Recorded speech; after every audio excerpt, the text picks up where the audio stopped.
Welkom by Suster Suurdeeg. Kom ek wys jou gou hoe om jou eie suurdeegbroodjie te bak.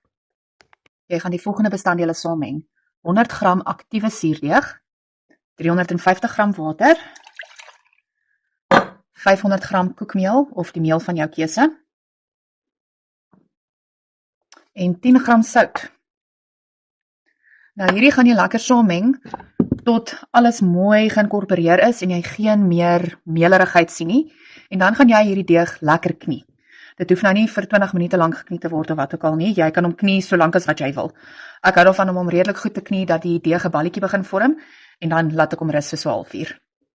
Jy is welkom om jou deeg met die hand te knie of om 'n elektriese menger te gebruik. Daar sê, so ek het my deeg vir so 3 tot 4 minute geknie nou. Dis hoe dit nou lyk. Dit lyk my nog baie mekaar en glad nie glad bo nie, maar ek gaan dit nou los vir so 1/2 tot 1 uur en dan gaan ek kom om die rekke en voue te doen. Terwyl jou deeg nou rus, kan jy dit bedek met 'n nat vatdoek of met 'n stortkappie, net om te keer laat die boonste laagie nie uitdroog nie. Okay, so daar is nou so 1/2 uur verby, so ek gaan begin met my rekke en voue. So vir hierdie ronde gaan ek vir julle een metode wys en die volgende ronde 'n ander. So die eerste metode wat ek vir julle wil wys, noem mens maar net die gewone rekke en voue en dit behels dat jy jou deeg vat aan die een kant en jy trek dit oor en vou dit oor na die teenoorgestelde kant toe, dan draai jy jou bakkie en jy doen dit weer. En dit gaan jy doen totdat jy 2 keer in die ronde was basies. So jy kan maar sê so 8 keer.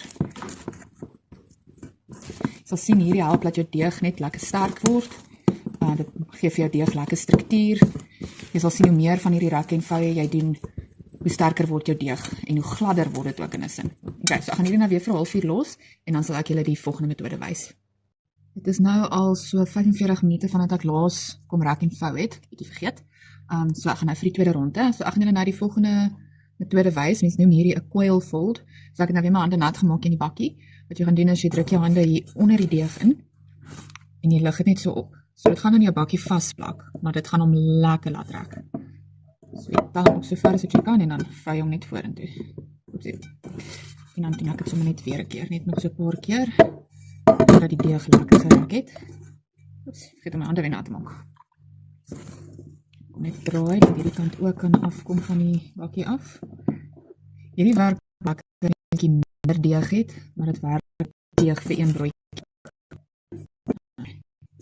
Ek hou van die metode, dit voel vir my die deeg rek baie beter. Okay, so ek gaan hom nog so 1 keer doen. Nou gaan ek hom nou so los. So ek gaan nou hierdie nog 2 keer herhaal, voordat ek my deeg gaan los om verder te fermenteer. Ek is dan nou klaar met my 4 rondes van rekke en voue en coil folds. Nou net iets wat ek wil noem is, jy moet onthou, fermentasie begin sodra jy jou deeg gemeng het. So as jy kyk na min of meer van 'n tydlyn om te weet wanneer jou deeg klaar is, dan moet jy begin kyk vandat jy die deeg gemeng het basies. So dit is nou al so 3 of 4 ure vandat ek my deeg gemeng het, so fermentasie het al reeds lekker begin plaasvind, maar omdat dit koud is, vat dit bietjie langer. So ek gaan my deeg nou nog vir 'n hele paar uur los, voordat ek dit gaan vorm en in die yskas gaan sit. So ek sal julle wys hoe my deeg lyk as ek weet dit is gereed om gevorm te word. Aangesien dit so koud is, het ek my deeg in die oond gesit met net die oondliggie aan. Moet asseblief nie die oond aansit selfs op 'n lae temperatuur nie, want jy kan per ongeluk jou deeg begin bak. So ek gaan my nou daar los, laat dit net bietjie warmer is as die buite op die kas. Kyk julle, so my deeg fermenteer nou al amper vir 10 ure en ek sien tekens dat dit klaar gefermenteer het. Ek sien borrels reg oor die oppervlak. Kom ons kyk, as ek my deeg bak so bietjie skud, ek weet nie of julle dit kan sien nie, dan is die deeg lekker jiggly, so dit is lekker loserig. As ek my vinger op die deeg druk, dan plak dit nie aan my vinger vas nie, en ook die indentasie bons vinnig terug, en dan kan mens ook sien hy het 'n lekker koepel gemaak, so hy het lekker gegroei, en die deeg trek baie maklik van die kant af weg. So dis alles tekens dat die deeg gereed is om te vorm. So voordat jy die finale vorming van jou deeg doen, gaan jy eers 'n pre-shape doen, so jy gaan hom net so 'n vinnige vorm doen, net om jou deeg bietjie te organiseer en om die gasbotteltjies evenredig te versprei, en dan daarna doen mens die finale vorm en sit hom in die yskas. So, vir die pre-shaping, so die eerste vorming, gaan jy net jou hande nat maak, en jy keer jou deeg uit op jou werksoppervlak. Jy gaan nie meel gebruik op hierdie punt nie, jy het net jou werksoppervlak nodig. Okay, kom net so 'n bietjie draai. Okay, nou wat jy nou gaan doen is, jy gaan jou deeg vat en dit net in 'n balletjie verrol. Soos julle kan sien, plak die deeg ook nie nou meer aan my vas nie, wat 'n teken is dat die fermentasie verby is. So ek gaan hom nou net so los, hy het nou lekker oppervlakspanning gebou, En dan los ek hierdie nou, as my bakkie net so sit. So ek gaan hom nou vir so 1/2 uur los. En dan kom ek nou weer terug om die finale vorming te doen. Okay, so 1/2 uur is nou weer verby. So jy kan sien, het hy al klaar weer bietjie versprei, wat heeltemal okay is. So wat ek nou gaan doen is, ek gaan my oppervlak net, ek wil net gaan hierdie uit die pad uitskuif. So, ek gaan net 'n bietjie meel strooi. Net so klein bietjie, want hier is nou vir die finale vorming van die deeg. So wat ek gaan doen is, ek gaan hom net so omdraai. Ons kyk, ek kan nie mooi sien. Dan gaan ek hom net so bietjie in 'n bietjie van 'n reghoek hierso vou. Dan wat ek gaan doen is, ek gaan bo begin en hom so 2/3 intrek, dan die 2 bopunte, dan die 2 kante so na mekaar toe. So ver as wat jy gaan, kan jy dit net so bietjie knyp, laat die deeg mekaar vassit, en dan die onderpunt. Okay, en dan wat ek gaan doen is, ek gaan hom so trek en rol, trek en rol, trek en rol. Dan gaan ek net sy kante hierso ook 'n bietjie knyp. Okay, so 'n bietjie indruk.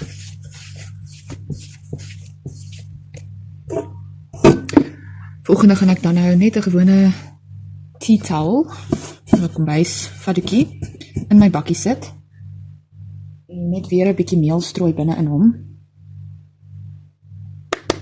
Dan gaan ek nou hierdie broodjie onderste bo daar binne plaas. So ek gaan hom so optel en hom onderste bo insit. Dan is hy nou daar. Dan gaan ek nou net weer die punte of die kante net so binne toe bring, dat dit lekker styf is. Ek wil soveel as moontlik oppervlakspanning maak. Dit gaan maak dat jy op die ou end 'n baie lekker oondrys kry.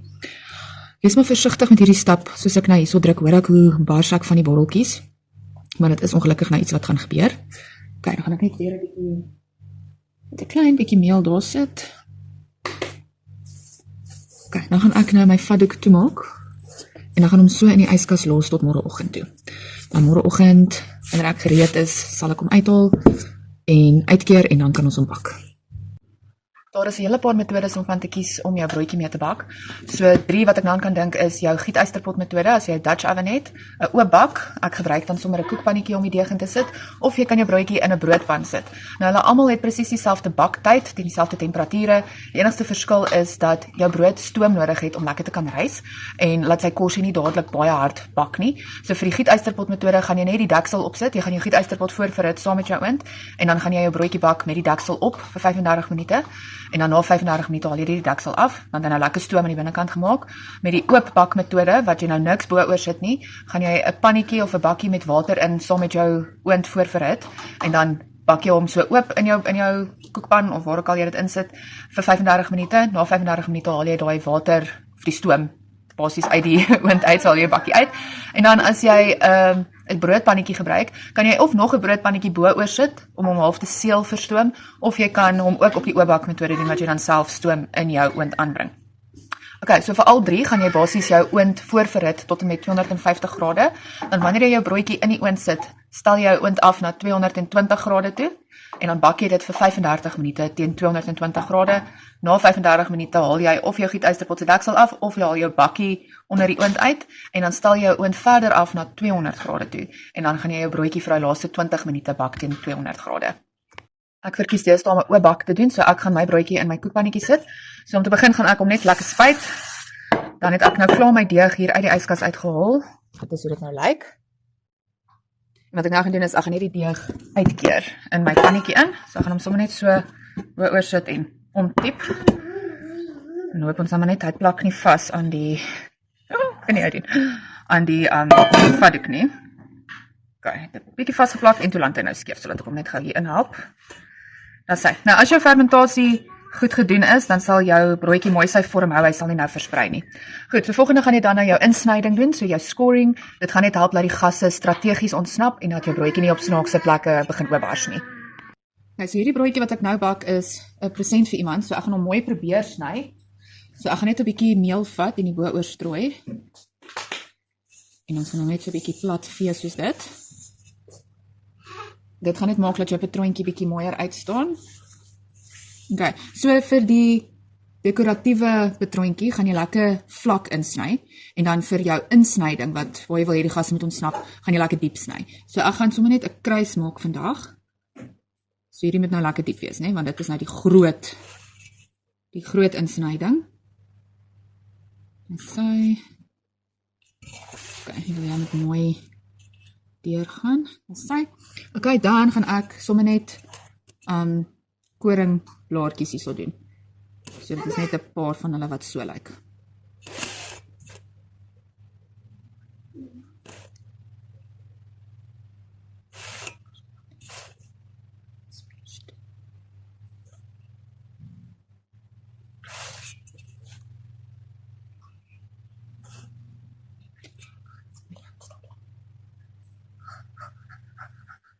Okay, dan net vir 'n ou laas gaan ek hom net nog so een keer hier deursny, laat hy net lekker diep gaan. Okay, so soos jy kan sien, hou hy nou redelik sy vorm mooi. Dan gaan ek hierdie nou in die oond sit vir 35 minute teen 220 grade. So onthou nou net om jou oond af te stel. Ek het al vergeet en toe brand my broodjie so bietjie. Nou sê julle, my broodjie het klaar gebak, so die 35 minute met stoom in die oond en dan 20 minute sonder stoom teen 'n bietjie laer temperatuur en ek dink hy het baie mooi uitgekom. Hy het lekker gerys en ek sien lekker borreltjies hier op die oppervlak. Ek is heel tevrede met hoe hy uitgekom het. Okay, so hier is ek nou met die broodjie weer terug binne in die huis. Hy het regtig vir my baie mooi uitgekom. Hy is lekker hard bo. Nou, dit is beste om jou broodjie bietjie te los om eers mooi af te koel voordat jy hom sny. Maar dis ook nie, jy moet nie as jy hom nou wil oopsny om te kyk hoe hy lyk, is dit ook doodreg. Hy gaan dalk net nog nie heeltemal droog wees binne nie, hy gaan bietjie kleikierig wees, maar dit is nog steeds baie lekker om so te eet ook. Ek hou daarvan om 'n hele paar uur te wag voordat ek my broodjie sny, want dan is sy kors ook bietjie meer hy's nie so kliphard nie. Hy is bietjie makliker om te sny ook en dan is hy binne ook makliker om te sny. Hy gaan nie so maklik skeer nie as dit sin maak. Nou ek gaan vandag nie hierdie broodjie sny nie want soos ek genoem het, dis 'n present vir iemand, so ek gaan hom laat afkoel en dan in 'n papiersak sit en dan gaan ek dit vanmiddag vir hulle gaan gee. Okay, as julle kan stuur julle broodjies, stuur foto's van julle broodjies. Ek wil graag sien hoe dit uitgekom het. Dankie julle, dankie dat julle hier is en ek hoop julle het ietsie geleer.